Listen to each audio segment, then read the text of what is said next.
بسم الله والحمد لله والصلاة على رسول الله. مساء الخير عليكم ومرحبا بكم اليوم معي راح اليوم نبداو في فيديو بسلسلة جديد. حلويات عيد 2026 وراح نبداو بهذه الحلوى الرائعة. راح تكون أول وصفة راح نبداو بها هي صابلي بذوق الليمون بريستيج. كما راكم تشوفوا الشكل تاعو بزاف راقي والم العيد، والمذاق تاعو من أروع ما يكون. راح يكون بطبقة من الصابلي بذوق الليمون هشيش يذوب في الفم، وطبقة من الكريمة بذوق الليمون، والأهم أنه الكريمة اللي راح نديروها راح تبقى معنا أطول مدة ممكنة، تقدروا تعتمدوها في بزاف وصفات تالي صابلي. وطبقة من القرمشة كما راكم تشوفوا. وصفة من أروع ما يكون وتخرج لنا كمية مليحة. ديروا جامو أبوني لأول مرة تشوف القناة، وخلوا لي تعليقاتكم ونروحوا نبداو الوصفه. في غيسيبيون حطيت 250 غرام مارغرين، نص كاس سكر جلاس، وباكي تاع فلان وزن تاعها 50 غرام بذوق الليمون، وهي اللي راح تعطينا ذوق الليمون وتعطينا الهشاشه للصابلي. درت بيضه كامله زائد زوج صفار مبشور الليمون، عصير نص حبه تاع قارص، حطيت هنا 3 مغارف تاع مايزينا، وراح نحط 4 مغارف تاع الزيت حطيتهم، ودرت عطر الليمون ورشه تاع الملح، ونبدا نخلط في المكونات تاوعي كامل مع بعض. راح نخلي لكم كاع المقادير مكتوبه في صندوق الوصف. درت هنا الفارينه بعد ما خلطهم نص ملعقه تاع خميره كيميائيه، ونبدا نجمع في العجينه تاعي بالفارينه بشرط نخلي لاباط تاعي تكون طريه ما نشفهاش. والعجينه الصابلين نجمعوها غير بصباحتينا ما نعجنوهاش باش لاباط تاعنا تجينا طريه وهشيشه. بعد ما نعجن لاباط تاعي نخليها ترتاح حوالي ربع ساعه، نغطيها بكيس بلاستيكي باش نروحو نخدمو بها. شوفوا لي لاباط كيفاش راهي طريه. نبدا نفتح في العجينه تاعي بين اكياس بلاستيكيه ولا بابي كويسون. صدقوني ريحه القارص تولي تعبق كي يولي يطيب هذا الصابلي. ريحه القارص تعبق كامل في كامل الدار، ويجي صدقوني بزاف بنين، والكو تاع القارص باين فيه بالبزاف. الفلان تقدروا تستعملوا اي ماركه، المهم تكون بذوق الليمون. انا هذاك واش لقيت خدمت به، وصراحه بزاف عجبني. طبعته هنا اخترت الشكل دائري باش ندير التزيين تاعي على حسابه، ونبدا نحي في الصابلي تاعي. كما كنت تشوفوا كي نستعملوا كيس بلاستيكي ولا بابي كويسون راح تجينا العمليه بزاف سهله. شوفوا هنا ما خشنتو ما رققتو، درتو متوسط، يعني الفيديو راهو واضح. ولي شيت اللي بقاو لي كيما العاده دائما نقول لكم نعاود ناكد لكم، نعاود نطمهم غير فماك في الكيس بلاستيكي، ونعاود نفتحهم بالحلال، ما نعجنهمش باش لاباط تاعي ما توليليش الاستيكي. نعاود غير ثم نفتحهم ونعاود نطبعهم كيما كنت تشوفوا. هاوليك الصابلي تاعي بعد ما طبعته كامل. هنا بالنسبه للكميه، هذه الكميه خرجت لي 36 حبه 38 حبه عفوا. بالطابع هذاك القطر تاعو 4 سنتيمتر. نحطو يطيب على 160 درجة، يدي لون ذهبي، ونخليه يبرد. من جهة واحدة أخرى نجيب هذا المول تاع النصف دائرة. جبت هنا الشوكولا ذوب تاع لبن ماغي، أنا استعملت لا سافور، تجي هكا بذوق الليمون، تجي اللون تاعها أصفر وفيها لوغو تاع القارص. ندير طبقة أولى ندخلها الفريجيدير، ونزيد طبقة ثانية. هنا في المول تاع سيليكون ما درت لها حتى إضافة. بالنسبة للشوكولا تقدروا ديروا غير شوكولا بلون، وديروا ملون خاص بالشوكولا، ملون أصفر. أنا بما أنه لقيتها واجدة هكا ما بغيتش نكسر راسي، وزيد فيها الذوق تاع الليمون، راح يكون فيها لوغو تاع القارص. نزيد طبقة ثانية فوق هذيك الطبقة الأولى، ونعاود ندخلها للثلاجة.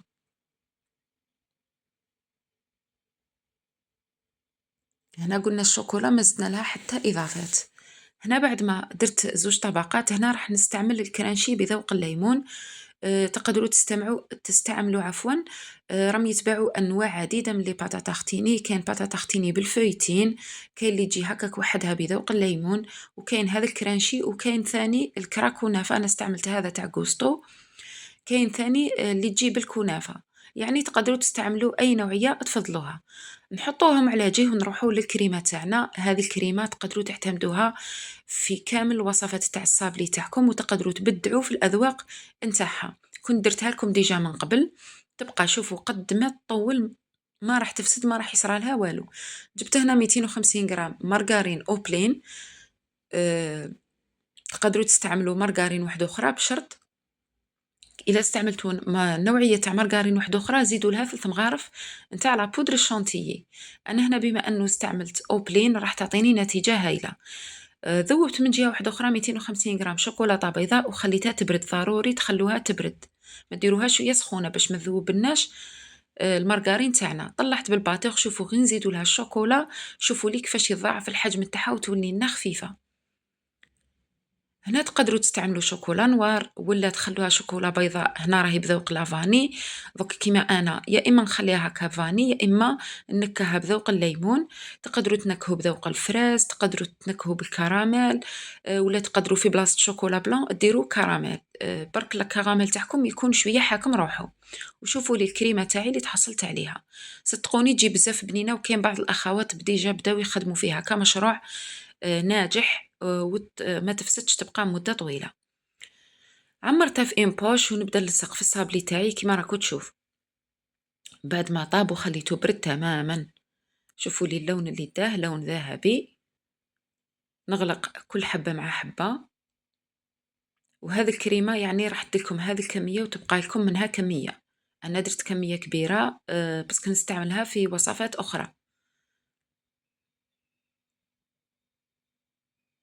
فوالا نلصق حبة مع حبة، يعني ندير كمية تكون شوية مليحة. بالنسبة لكريمة الزبدة طلعوها مليح بالباتور باش تجيكم خفيفة. شوفوا لي الصابلي تاعي كيفاش راهو، نحطو على جيه ونروح نلصقلو نديمو ليه هذوك لي دومي سفير اللي خدمتهم بالكرانشي. نسيي نحي هذوك الزوائد ونروح نلصقهم فوق الصابلي تاعي. وصفة سهلة ما تديلكمش بزاف وقت، وصدقوني تجي بزاف بنينة، تستاهل باش تجربوها وديروها للعيد. هنا سييت نلصقهم غير بالكريمة، نحط شوية تاع لاكريم ونلصق النصف دائرة نتاعي. من جهة واحدة أخرى كنت نذوب في الشوكولا تاعي نفسها لا سافور، ذوبتها. هنا في الكلاصاج راح نزيدو لها الزيت.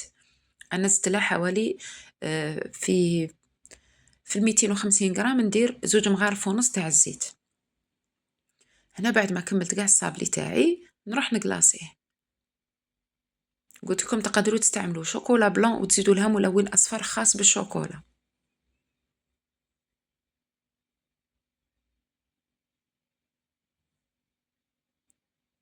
هنا الشرط الشوكولا تاعنا ما لازمش تكون سخونه، باسكو الا كانت سخونه راح تذوب لنا هذيك النصف دائره اللي درناها بالشوكولا.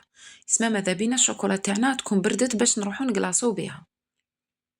الكلاصاج انا هذه الطريقه تاعي اللي نعتمدها. نحط في فوق بابي كويسون ونجرها باش كي تنشف نرفدها على هوايه نحطها في الكيسات، شغل نقيها قبل ما تنشف.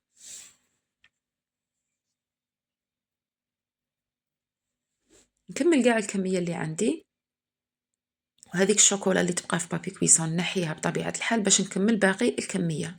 نعمر الشوكولا تاعي في ان بوش وندير لها فتحه، ندير خطوط بالشوكولا كيما كتشوفوا ونزينها بشويه تاع البيستاش، وتكون الحلوى تاعي جاهزه. شغل اللون الاخضر راح يكسر لنا هذاك اللون الاصفر، يعطي نظره شابه.